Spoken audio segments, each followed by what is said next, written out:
Eu estava até comentando hoje com o pastor um caso aqui, dois irmãos, uma diaconisa e um diácono discutindo na igreja. E a diaconisa virou para o diácono e falou assim: olha, se eu fosse a sua mulher, eu te dava veneno. Ele falou: se eu fosse seu marido, eu tomava.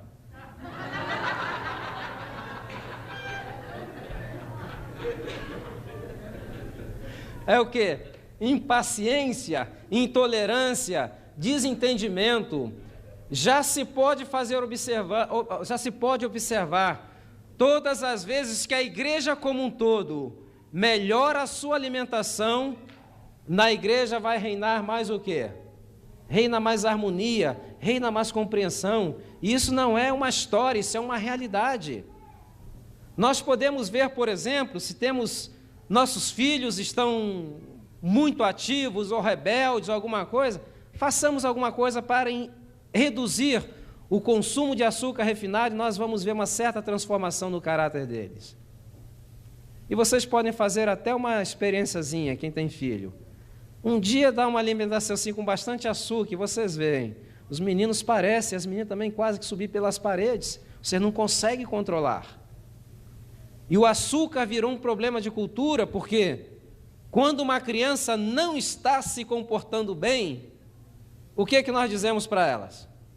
Se você se comportar bem, o titio vai dar o quê?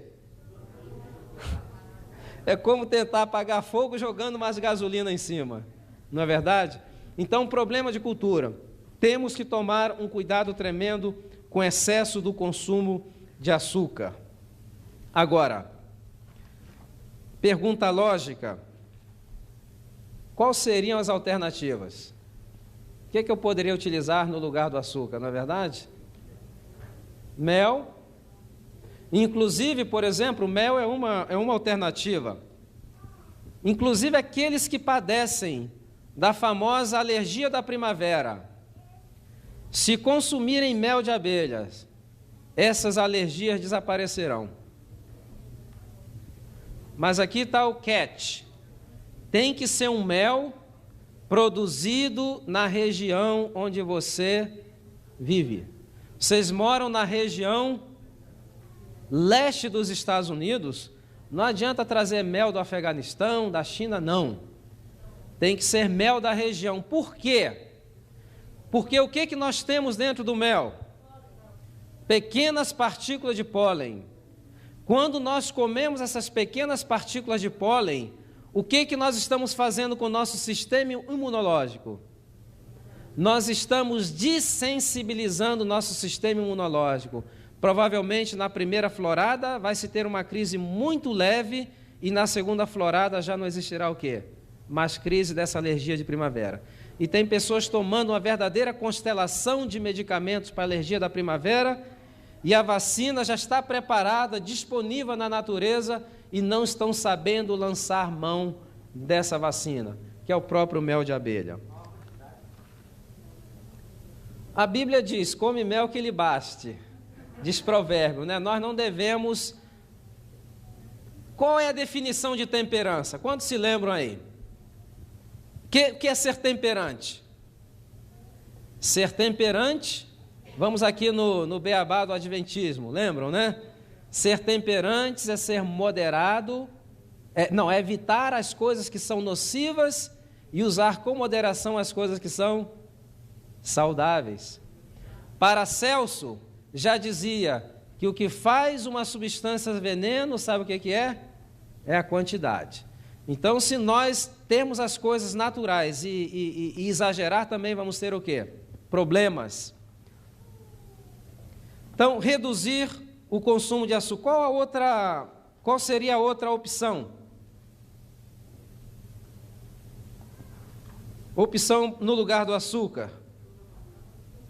Açúcar mascavo. O que mais? O melado de cana é excelente.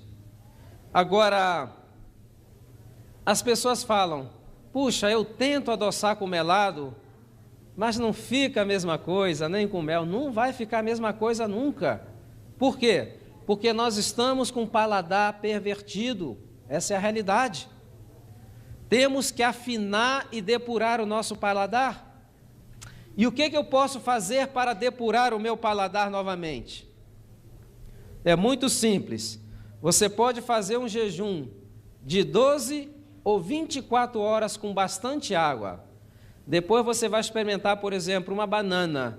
Você vai ver realmente quão doce é uma banana e quão doce é uma fruta. Porque seu paladar está o quê? Afinado. Então, um jejum com bastante água de 12 horas é uma maneira de nós começarmos a apreciar o sabor simples dos doces que se apresentam no seu estado natural da fruta. Agora, o mel é um alimento não refinado.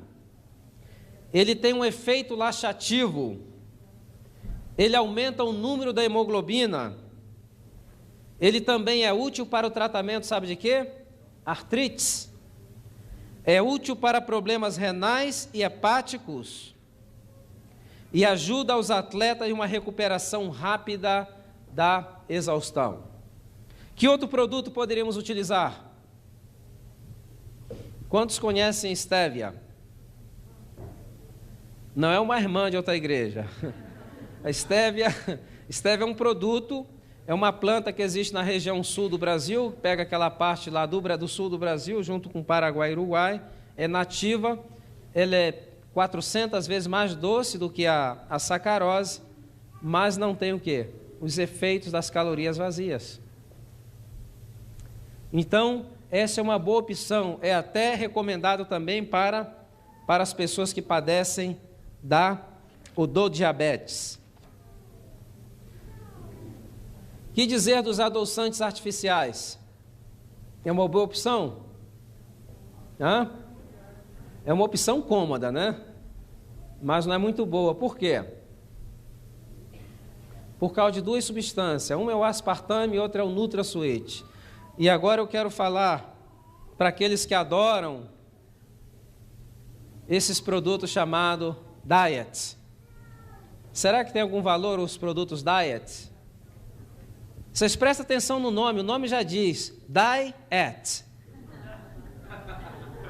Não é verdade? Diet. Por quê?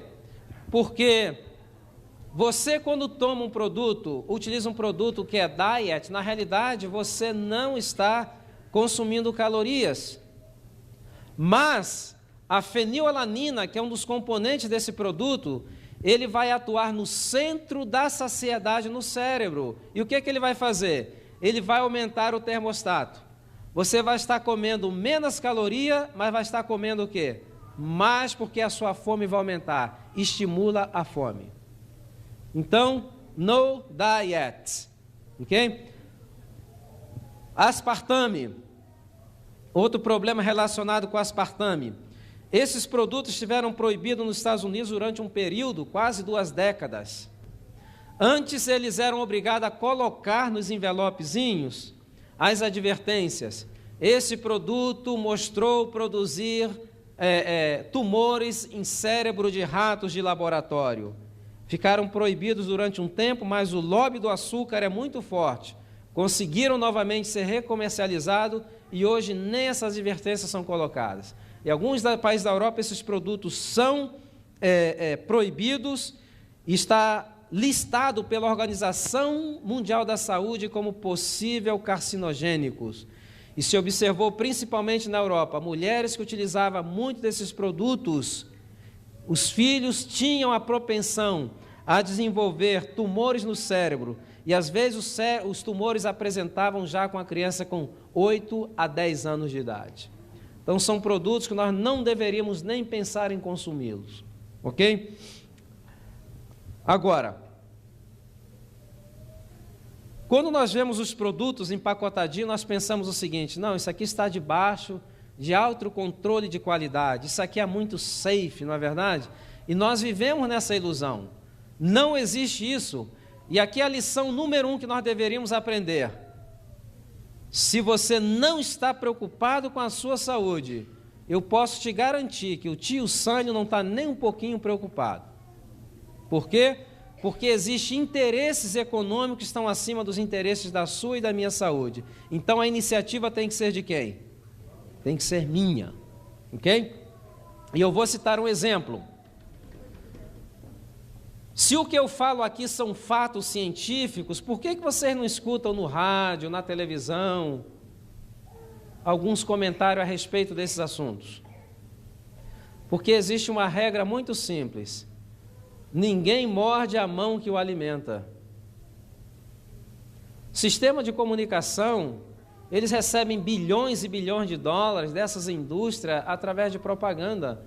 Vocês acham que eles têm algum interesse em alertar a população para que diminua o seu consumo? Jamais. Por isso que a iniciativa tem que ser de quem? A iniciativa tem que ser nossa. Então, primeiro passo, reduzir o quê? Eu acho que o primeiro passo seria alguma coisa para a memória, não é verdade? Reduzir a quantidade de alimentos. Segundo passo seria o quê? Reduzir açúcar, a quantidade de açúcar refinado. Agora, vamos colocar as coisas em perspectiva. Eu não estou dizendo que de vez em quando você não pode tomar um sorvete, que de vez em quando você não possa comer uma pizza, que de vez em quando você não possa ir a um aniversário de um membro da igreja ou de um vizinho, ficar lá como santarrão, não como bolo, não faço isso. Não, esse não é o ponto. Esse não é o ponto. O problema é que as pessoas estão diariamente com doces, com chocolates, com pizza, com sanduíche, com hambúrguer, e de vez em quando comem uma folhinha de alface para acalmar a consciência. Temos que colocar as coisas em perspectiva. Essas coisas nunca deveria fazer parte principal da nossa alimentação. Deveria ser uma pequena porcentagem, uma bem pequena porcentagem. Ok? Deu para entender? Principalmente nós que temos filhos, é difícil. Eu tenho um filho, meu filho tem 12 anos, e como todo menino criado nesse país, às vezes nós temos os filhos, e quando nasce, nós estamos ali, cuidando deles com aquela preocupação, esperando a criança balbuciar as primeiras palavras. E o marido e a mulher ficam assim, ele vai dizer papai ou vai dizer mamãe? Vai dizer papai ou vai dizer mamãe? Daqui a pouco a criança grita, McDonald's! E todo mundo fica decepcionado. Por quê? Porque as crianças são programadas para serem consumidoras. Então, eu tenho um acordo com meu filho. Num fim de semana eu saio para ele para tomar um sorvete, ou se vamos na festa de aniversário, comemos aquelas coisas sem culpa, com moderação, não é verdade? Mas durante a semana, nós fazemos o possível para que ele tenha uma alimentação mais saudável. Então, temos que colocar as coisas em perspectiva. Ok? Terceiro passo, vamos falar rapidamente do terceiro passo. Vamos começar, não vamos alcançar a falar tudo, mas amanhã à noite a gente continua. Reduzir o máximo que nós possamos o consumo de produtos de origem animal. Quais são os produtos de origem animal? O que mais? O próprio animal, né? A carne, leite. Por que deveríamos reduzir o consumo dos produtos de origem animal? Alguma ideia? Hormônios, que mais? Gorduras. Muito bem, vamos mencionar algumas. A primeira razão, vou mencionar duas razões, que é o que vai dar tempo. Primeira razão é a razão que nós chamamos razões ecológicas. Já ouviram pela televisão a propaganda que existe para nós salvarmos o planeta? Porque os recursos do planeta estão se esgotando. Se nós quisermos ser mordomos desse planeta, a primeira coisa que nós deveríamos fazer seria o quê? Reduzir ou eliminar o consumo de produtos de origem animal. E outra coisa, eu vou muito mais longe. Hoje o nosso mundo tem 6 bilhões de habitantes e aproximadamente 2 bilhões de habitantes estão passando fome. Você sabe por que estão passando fome? Porque é impossível sustentar o mundo com produtos de origem animal. E eu vou explicar por quê. A carne ela é responsável pela fome no mundo, porque todas as terras aráveis, onde se poderia estar produzindo cereais para alimentar a humanidade, se está produzindo cereais para alimentar a quem? Ao gado. Então aqui vem a primeira implicação. Nós produzimos, por exemplo, 10 quilos de proteína animal, damos ao gado, e o gado nos retorna apenas 1 quilo em forma de proteína animal. Produzimos 10 em forma vegetal e recebemos apenas o quê? 1 quilo em forma de proteína animal. É um mau negócio, não é verdade? Você dá 10 para receber 1. Agora, a diferença entre o que nós damos para os animais e o que nós recebemos de volta representa quase 50 milhões de toneladas de grãos por ano, que seria suficiente para erradicar a fome do mundo.